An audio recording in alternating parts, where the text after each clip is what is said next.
अभी हमारे स्कूल में एक सेमिनार था इन हाउस, जिसमें कि स्टूडेंट और टीचर इंटरेक्ट कर रहे थे, और दिल्ली से भी कई सारे काउंसलर थे जो कि बातचीत कर रहे थे। वहां पर एक स्टूडेंट ने बड़ा ही इंटरेस्टिंग क्वेश्चन पूछा। वह क्वेश्चन जिसको कि मैंने लिखा है, और उस क्वेश्चंस को मैंने देखा, तो मैं चाहा कि आपके साथ शेयर कर लूं। उस क्वेश्चन में कहा गया कि मैंने सर पढ़ाई नहीं की है, साफ हाफ ईयरली तक 100 मार्क्स आते रहे हैं। जो हमारे सेंटअप टेस्ट हुए उसमें भी हमारे मार्क्स करीब 50% के करीब है, या कह लीजिए कि ऑन एन एवरेज मैं किसी तरह से पास कर गया हूं सब्जेक्ट वाइज। और प्री बोर्ड एग्जामिनेशन में भी बहुत अच्छे परफॉर्मेंस की उम्मीद नहीं है, उसका प्रॉब्लम था। तो क्या अब मेरे मार्क्स बहुत अच्छे आ सकते हैं, 80 to 90% आ सकते हैं? इस पर काउंसलर ने जो जवाब दिया, या बहुत सारे टीचरों ने स्टूडेंट को कन्विंस किया, वो आपको जाननी चाहिए। कहा कि मार्क्स प्राप्त करने का बोर्ड में कोई रूल नहीं होता है। उन्होंने साफ साफ बताया कि बोर्ड में एग्जामिनरों को जो कॉपी को चेक करते हैं, एक ही थ्योरी बताया जा रहा था कि maximum opportunity find to award marks. Student को मार्क्स देने की प्रवृत्ति रखी, ना कि मार्क्स काटने की प्रवृत्ति रखी। अब इसका क्या मतलब हो गया? इसका दो मतलब है कि पहला, स्टूडेंट को मार्क्स देने के लिए वहां पर एग्जामिनर बैठे हैं। स्टूडेंट को क्या करने होंगे? जो अभी तक कम पढ़े हैं, न पढ़े हैं, या फिर पास करते आए लेकिन अब उनको 80 से 90% मार्क्स बोर्ड एग्जामिनेशन में कितने आएंगे यह तो समय बताएगा। लेकिन अभी जो 40 डेज या 30 डेज है और उसमें स्टूडेंट मेहनत कर सकते हैं, तो उन्हें कहा गया है कि आप जितना ज्यादा लेबर करोगे उतना ही ज्यादा अच्छा मार्क्स प्राप्त करोगे।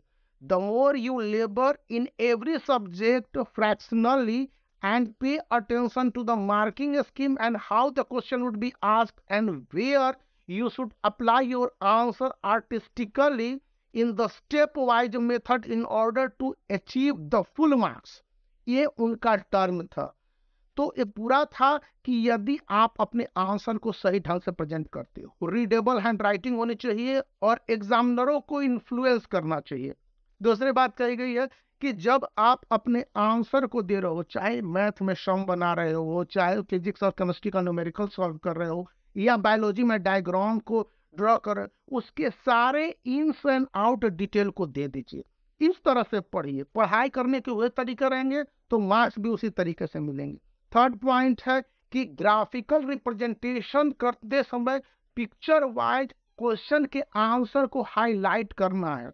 अब क्वेश्चन के आंसर को हाईलाइट करना, इवन साइंस में भी यदि कोई एक्टिविटी बेस्ड क्वेश्चन है तो उसको आप पिक्चर के द्वारा हाईलाइट कर सकते हैं, या आंसरों को जिस तरह से इनहांस करेंगे वहां पर साधारण शब्दों का प्रयोग करें, किताब की भाषा में नहीं लिखें, और जितना ज्यादा हो सकता है आंसर को रटने और लिखने की बजाय आंसर को लिखने और बेटर वे में एक्सप्रेस करने की प्रवृत्ति रखें।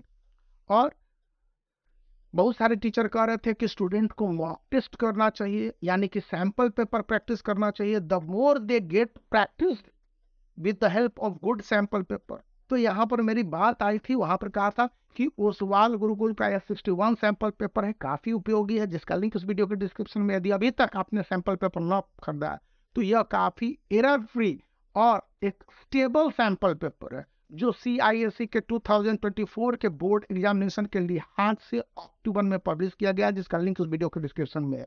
यदि आप इसको इस समय परचेज कर सकते हैं तो हेवी डिस्काउंट पर है, आपको काफी बेनिफिट मिलेगा, और आपके जो मॉक टेस्ट है बड़ी आसानी से हो जाएंगे। और स्टूडेंट को चिंता नहीं करनी है कि मैं इसके किसी सैंपल पेपर को उठा लिया और इसके सैंपल पेपर को बनाते समय हमें आंसर में प्रॉब्लम हो रहा है। अरे भाई, ऐसी नहीं है। आपने लगभग सिलेबस को कंप्लीट किया, चाहे जैसे तैसे भी किया। सैंपल पेपर की प्रैक्टिस करने के लिए आपको पूरे सिलेबस को बहुत अच्छी तरह से बनाए रखने की जरूरत नहीं है।